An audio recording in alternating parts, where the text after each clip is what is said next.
Welcome, everybody, to our breakout session. We're very glad to have you here today. We will be talking about our youth programs, and we titled it Seizing the Future. I'm your moderator, Chuck Sauer. If you have any questions or in the future you want to talk about this video will be available through your district websites, and you can contact any of us after the programs today. Our presenters include Dave, who's going to talk to us first about Interact, and followed by Lou Gordon, who's going to be our Rotary presenter, and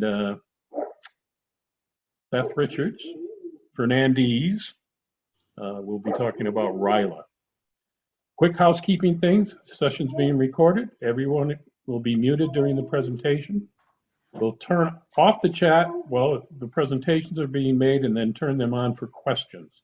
Please just direct your questions to the moderator. Our session will go about 35 minutes now, and we'll have first brief descriptions of each program, with, 7 or 8 minutes, and then we'll have an open panel Q&A session. So without further ado, I'm going to stop my screen, and we're going to turn it over to Dave. Welcome everyone, and I want to thank you, Chuck, for your leadership on this committee. It's been wonderful working with you over the last month or two as we've been putting the program together.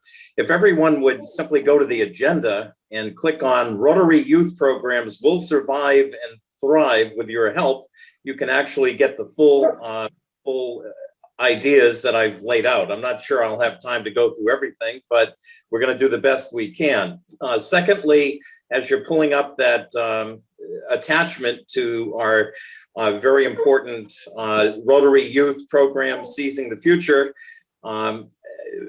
you can contact me at any point at davemangs@gmail.com. And if you're going to be working on Rotary Youth Programs, I will send you some very important tools and information that will help you as you navigate creating and helping these programs proceed. Interact is a service program for youth 12 to 18, and they're either community-based or school-based. And each club has a Rotary advisor, and school-based clubs also have a school advisor who attends meetings, but the youth themselves lead these programs and set their own goals. There are 14,911 Interact clubs, 342,953 interactors in 145 countries around the world. Each club conducts at least 2 community service projects and 1 international service project. Interact is an international force for positive world change while creating the leaders of our future. I was privileged to serve as the District 7890 Interact Chair for over a decade and coordinated the annual Interact Conference, which highlighted the many domestic and international service projects and fundraisers and social events. They also have fun that our 36 Interact clubs successfully completed. Everyone in attendance at these conferences were blown away with the creativity, hard work, energy, optimism, and significant accomplishments that these young people could achieve while they were having fun. They made it look easy. When I visited their schools, I could hear the same thing. These youth are the cream of the crop. Interactors formed a fellowship of those who shared a belief that it is in service to others that we find true happiness and meaning in our lives. The Interact Club allowed them to magnify their power, to truly make a difference with like-minded individuals who would support and encourage one another in a quest to create a better world. Interact creates the leaders of our future. Rotary youth programs have faced unprecedented challenges in the past year due to the COVID-19 pandemic as we transition to new ways of keeping these valuable programs alive and well. Our youth exchange program, YEX, have been impacted by travel bans, difficulty in obtaining visas, and lockdowns. Our Rotary Youth Leadership programs have been canceled, and Rotarians are exploring ways in which they can continue to inspire the leaders of tomorrow through online tools. You'll be hearing more about that after my presentation. Our interactive programs for youth 12 to 18 of age have faced school closures and canceled meetings due to social distancing requirements as we struggle to stop the transmission of this horrible disease. And Rotary clubs, whether school-based or community-based, and I should point out with members 18 and older, and there's no longer an upper age limit to those who are in Rotary, have continued to meet remotely, but attendance has been down and Rotary is struggling to find traction as we transition to a post-COVID world. It's easy for us to feel overwhelmed by the challenges we now face with our parents and children and with our careers. How can we find the energy and commitment required to support our existing youth programs while working to start new Interact or Rotary clubs? As Rotarians, we know the power of positive thinking. Optimism is a hallmark of Rotarians, because we believe we can make a positive difference in our community and our global village. And in fact, we do. Pessimists are filled with doubt. They're constantly looking for reasons why dreams and goals cannot be realized. They will never find new horizons or undiscovered lands of opportunity. We must pull ourselves out of the dark inertia created by the pandemic by focusing on the opportunities that can bring us once again into the light. Now, I don't have much time, but I'm going to take 30 seconds to just explain how to get rid of all the problems in your life. Number one, remove the word problem from your vocabulary.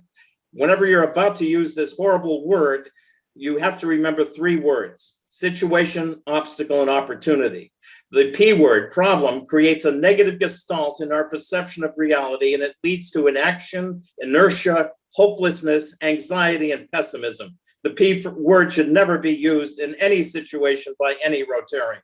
Situation is what defines our reality neutrally so that it can clearly see our path through obstacles that are what we must overcome, and our mind should be focusing on the opportunities. As Rotarians, we should let our mind focus on the opportunities awaiting Rotarians when we strengthen our existing youth programs and start new programs.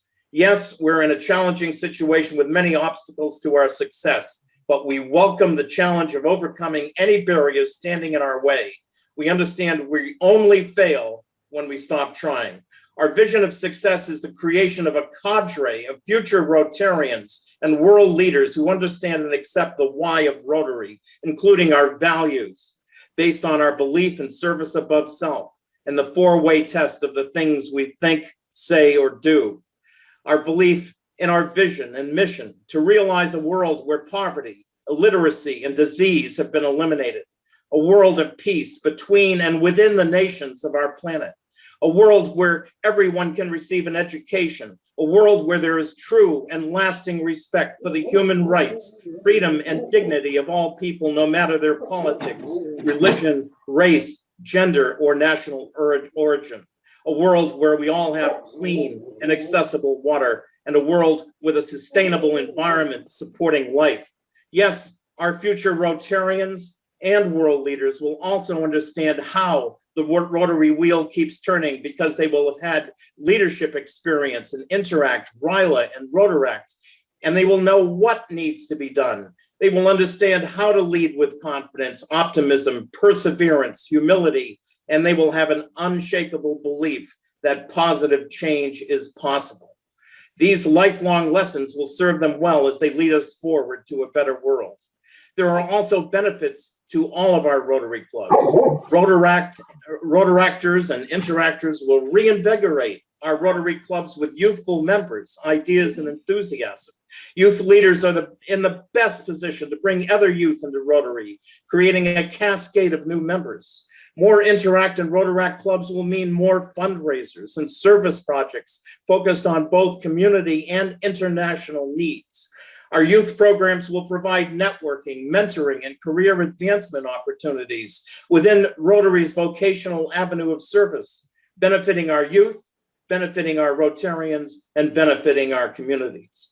Now we must look at the situation we face as Rotarians as we help our Rotary youth program survive and thrive. We must understand the obstacles standing in the way of realizing the opportunity of achieving successful programs for our youth. First of all, there are too few school-based or community-based Interact and Rotary clubs in our districts. We need a concerted effort to strengthen and grow existing clubs and begin new ones. Every interactor graduating from high school should have a Rotaract club waiting for them in their college or community. Rotary International has opened the playing field for Rotaract because we no longer require a sponsoring Rotary club. There are no upper age restrictions to Rotaractors. And Rotaractors are now, yes, we're coming to an end, are now to be treated no differently than other Rotarians. This is a new conception, and we may discover that community-based Rotaract clubs will evolve and become a new standard bearer for Rotary. And you know, Dave, once again, Dave, that is a good introduction to Lou's presentation. We're going to move now over to Rotaract. My name is Lou Gordon. I'm the Rotaract chair for District 7950, and I'm very pleased to have you guys listen to this program. Rotaract has always traditionally been kind of the overlooked middle child of Rotary. We have the clubs, of course, and a lot of emphasis on the youth, especially Interact. But when kids graduate from high school and move on to college, we kind of leave them on their own to do Rotaract, and that's been a real limitation on Rotaract clubs. And we need the clubs need a lot more support to be as effective as they can be. So that's what we want to talk about this morning. Who is Rotaract? Who are we? Where is Rotaract going, and why? And how do we get there? I want to just review some basic facts about Rotaract clubs. First of all, as Dave mentioned, the idea is to catch the crowd after they've left high school. So it brings together young adults between 18 plus. And as Dave mentioned, it used to be limited, but now it's not. You can be any age and still be in contact with a Rotaract club. And they do the same things that the Interact Club and the Rotary clubs do. They do service projects. And in particular, as young professionals, they're just getting into the ability to and the opportunity to exchange ideas with community and business leaders and for their own careers. And we can help them do this, develop leadership and professional skills. So this is a very impactful age group that has been overlooked too much. Also, of course, they stay connected to the Rotary world after they leave high school and can later on, when they feel it's right, join Rotary clubs. So as Dave mentioned, Rotaract clubs can be either college-based or community-based. Traditionally, more often they've been college-based, kind of like another version of Interact in that they're within the school, which has some advantages. The colleges often see them as on-campus clubs, and so they provide some support in terms of facilities and equipment and staff support for secretarial services, copying and whatnot. And sometimes the colleges even give them financial support, which is all great. But the problem is that they're in college for a relatively short time, especially at community colleges, and there's a lot of turnover. And of course, college is a demanding period when they have a lot of demands on their time from schoolwork and just keeping up. And then they graduate and they move on and they lose connection. So there has been a shift recently within the Rotary world to put more emphasis on community-based clubs, catching after college when they're getting into their careers, they're putting down roots in some particular community. So, and they're in contact with more professional people. So community-based clubs can have more experienced and professional members. They can have a more stable membership because there isn't so much turnover. They can have a more career varied membership and more ability to act independently, especially now as Rotaract clubs have been liberated from having to be mentored by a Rotary club. They can act as independently and they can be in every way on equal footing with Rotary clubs to act as they think best. And they can be more connected to their local community as they're trying to become established there. So there are a lot of possibilities and opportunities for community-based Rotaract clubs, and we hope to get them started even more than they have been before. And so the question is, why should our club sponsor a Rotaract club? Well, because young adults are just as passionate about the social goals of Rotary as we are. They are, in fact, a lot of times even more. They're young, they want to change the world, they want to make it better, just as we have always been doing.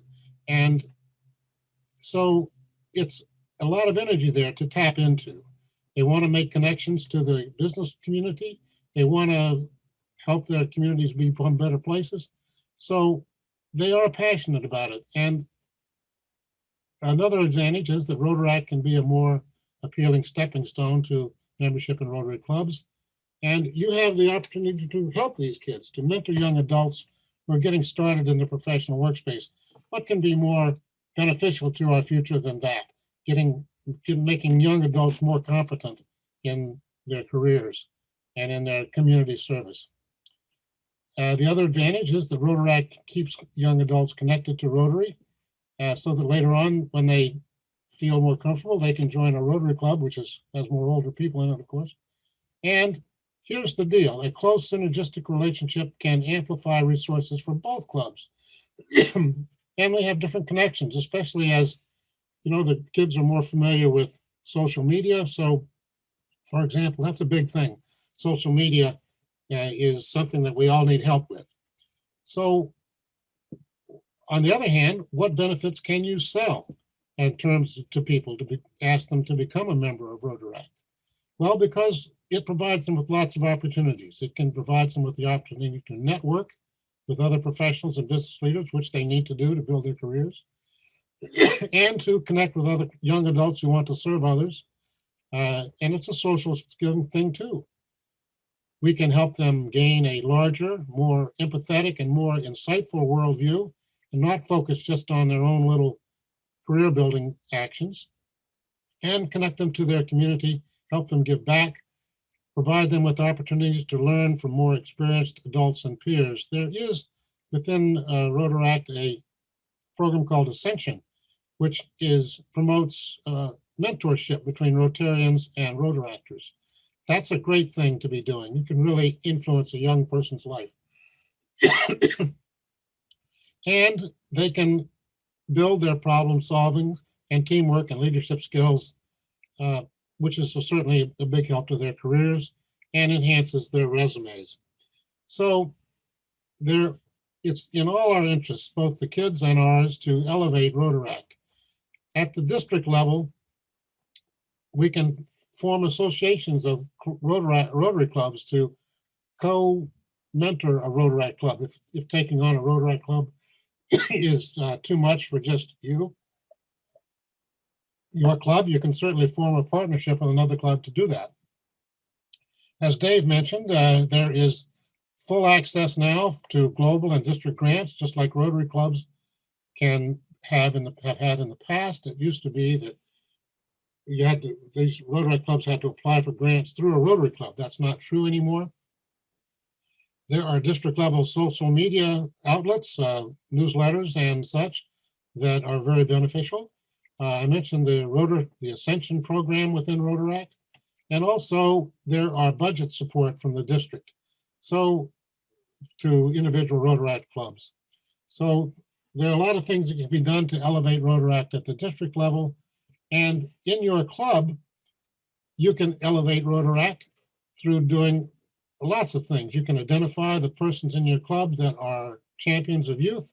You can contact local educational institutions and professional and business organizations. You can form a Rotaract partnership with a nearby Rotary club. You can include Rotaract on your social media.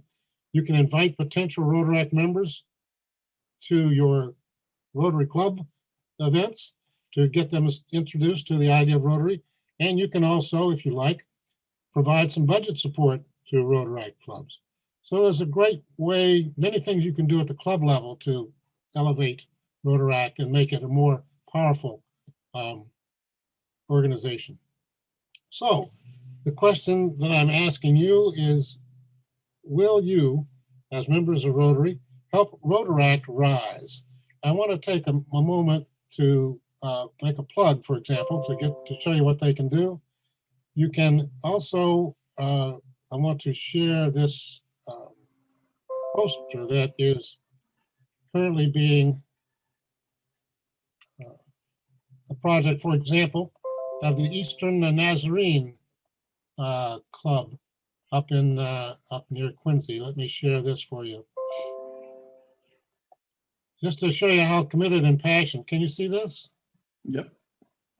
Just to show you that Rotary clubs can be passionate, just as passionate as anybody else. The Rotary Club, Eastern Nazarene College, is promoting a Boston Children's Hospital fundraising trust. They're delivering, and there's a QR code in the bottom, for example. They're selling little bracelets in order to benefit the kids in the hospitals. This is a typical example of the kind of things that Rotary clubs can do and want to do. They can use our help to do that, and it's a great thing that Rotary clubs ought to be doing and the district ought to be supporting. And if anybody has any, let me share my closing screen again. If anybody has any questions about Rotaract in either district that's attending this conference, I urge you to contact me. I'm very happy to speak with you. My email address there is at the bottom, lougordon77@gmail.com. And I want to thank you for your attention to this program. As I mentioned, it's the middle child of Rotary, and we look forward to making our presence more felt. Thank you very much. Thank you so much, Lou. We appreciate the insight, and I'm going to toss it over to Beth for our RILA talk. Great, thank you, Chuck. All right, just small this a little bit. So thank you all for coming this morning. So as Chuck said, my name is Beth. I am the current chair for the RILA program in District 7950, and I am currently the president of the Rotary Club of Middletown, Rhode Island. So I'm here today just to provide some quick facts in terms of what is RILA, what our program is like, what the impacts of COVID has been for us, and what our new virtual program will be like going forward until we solve for some of the issues that we've been experiencing. So for fast facts, so what is RILA? RILA is a 3-day event. It's usually an overnight camp, but we will be virtual this year. It is a unique opportunity for tomorrow's leaders to gain experience in developing leadership skills with a focus on community service. Our participants for their first year are high school sophomores and juniors. Fees this year are $100 for the virtual program per student, and it involves educational materials, Breaking All Barriers book, apparel, and an engaging care package that'll be delivered directly to the students. It is down from $425 from our in-person event. We are only funded through club support, so without our clubs, RILA could not happen. So we definitely appreciate all the support that we've had in the past. I believe we're at 12 years now for RILA. Also, the RILA program provides further opportunities for alumni to step forward and develop the program. It is truly a year-long program. Salma, who's one of our panelists, she's been with us since 2015, and I've been in the program since 2009. I was a participant.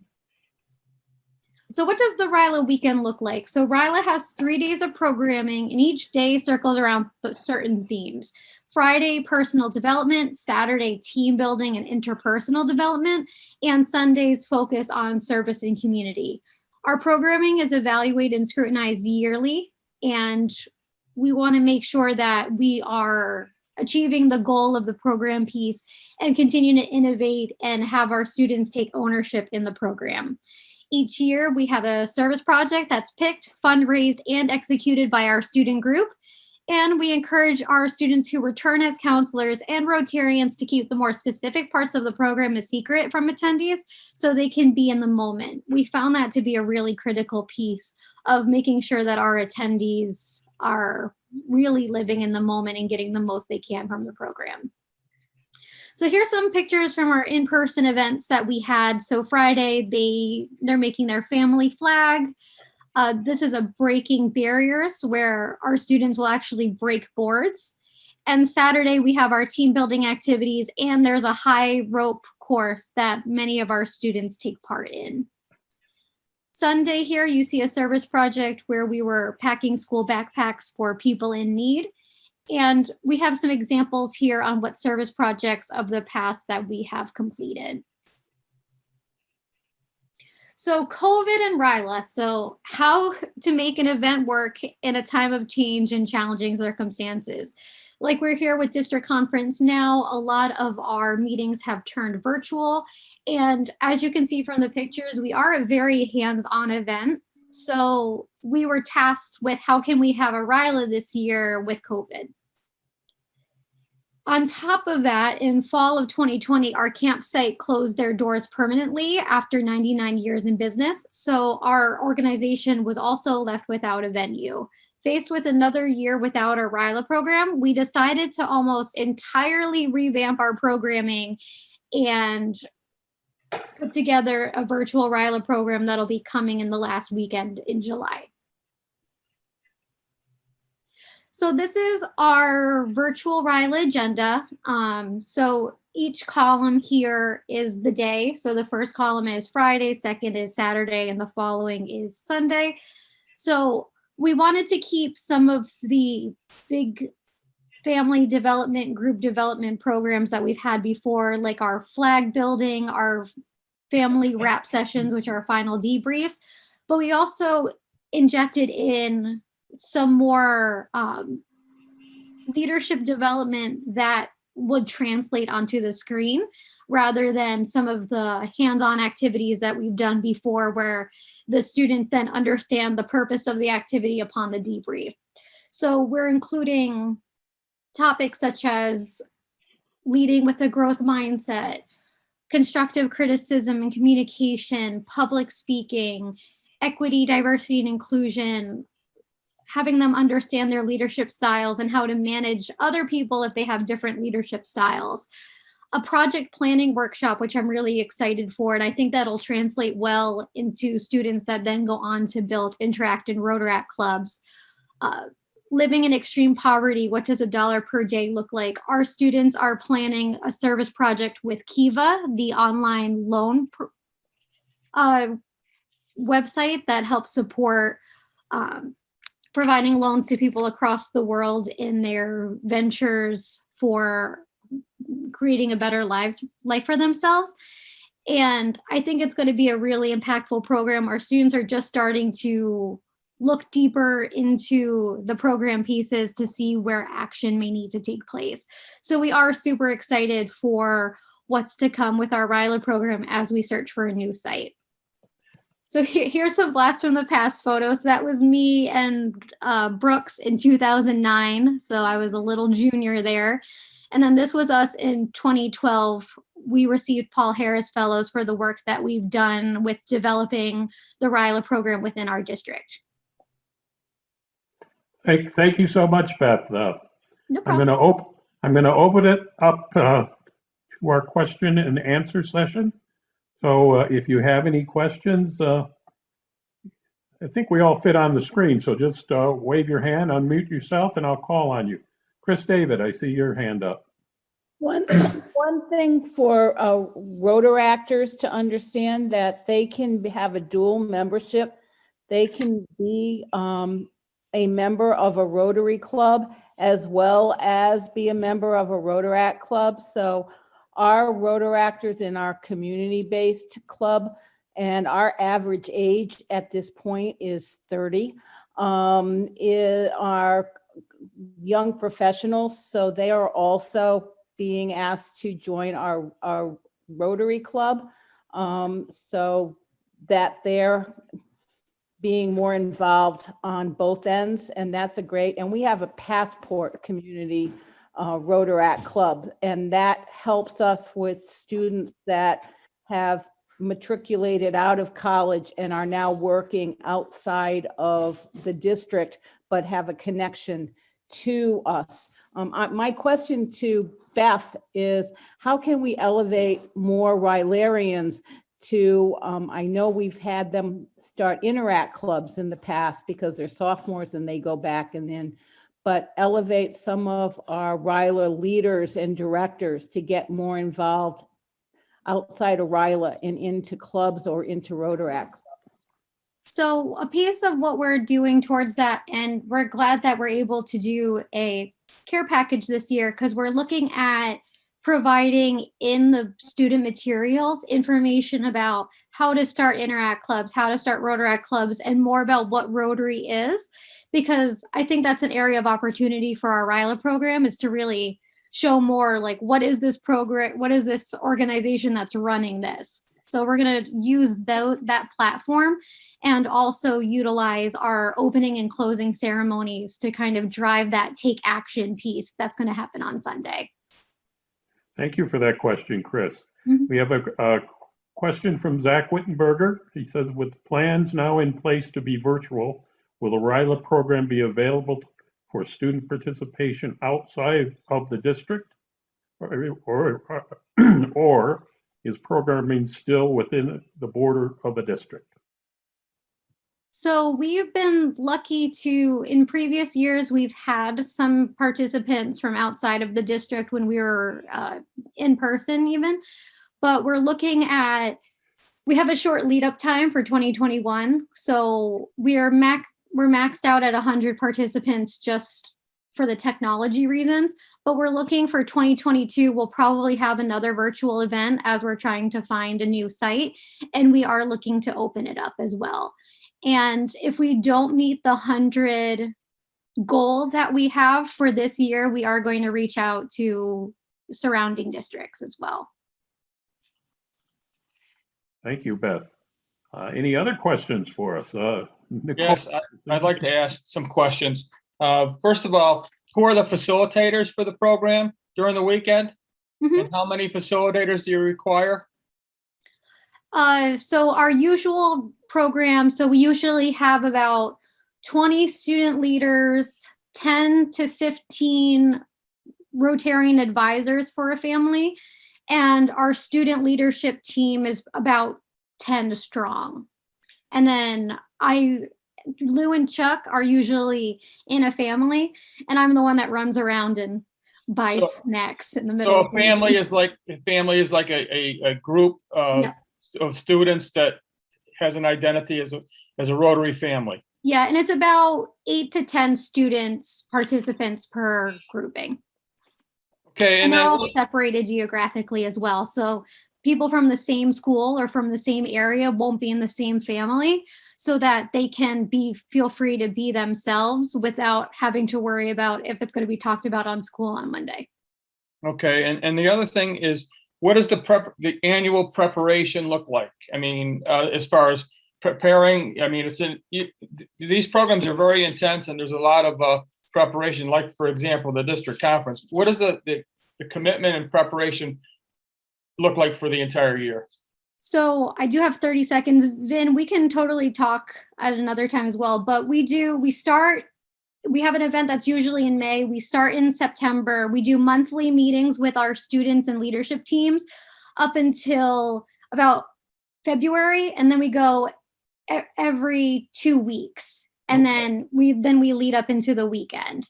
And then we can have calls and just. Thank you, Beth. meetings. We got about 2 seconds, so thank you everyone for attending.